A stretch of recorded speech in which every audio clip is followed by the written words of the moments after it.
sat down for dinner. I told him I hated him with the same mouth I applied lipstick on an hour prior. I wanted him to take me seriously, and I knew with a dolled-up face he'd at least pretend to listen. I picked my outfit out, especially for this occasion. I couldn't show too much skin or he'd be too distracted to hear. But I wore something fitting. He might have run away if he couldn't see I had a skinny figure. And I hate to say it, but truthfully, I wanted him to think I was pretty, as if I had to choose between objectification and being ugly.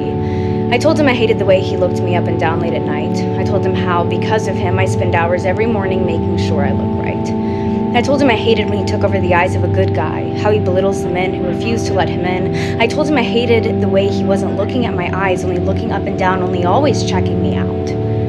He laughed. He told me he'd stop. He told me I'd be back again with more lipstick on my mouth. The next day, no one dared pass me a glance. I even wore a low-cut shirt. I even wore skimpy pants. I hated the male gaze, I really did, but I hated the idea that I was ugly even more, for he made me believe my vanity was all that I was good for. And I associated him with beauty for so long, I needed him to make me feel confident, but I also needed to prove he was wrong. And I asked him to dinner again. I wanted to understand, and I wore the same clothes I wore to bed the night before. My face was bare, my hair was a mess, and I told him I hated how I will first be evaluated as hot or ugly. And I told him how I wish beauty was its own category, and I told him I hated how I will always be evaluated as pretty or smart. And I told him how I wish beauty could be appreciated without his hungry eyes corrupting the art. And I told him I hated how I will always be evaluated as ugly or kind. And I told him how I wished he objectified my heart and my mind.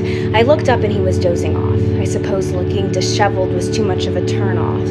He didn't care to listen. He didn't care at all. And as I stood up, I felt his eyes watching me from behind. And he no longer made me feel pretty. And I got back in my car and I took out my lipstick from my purse, and I couldn't decide what to do. If I put it on, if I throw it away, no matter what, I always lose.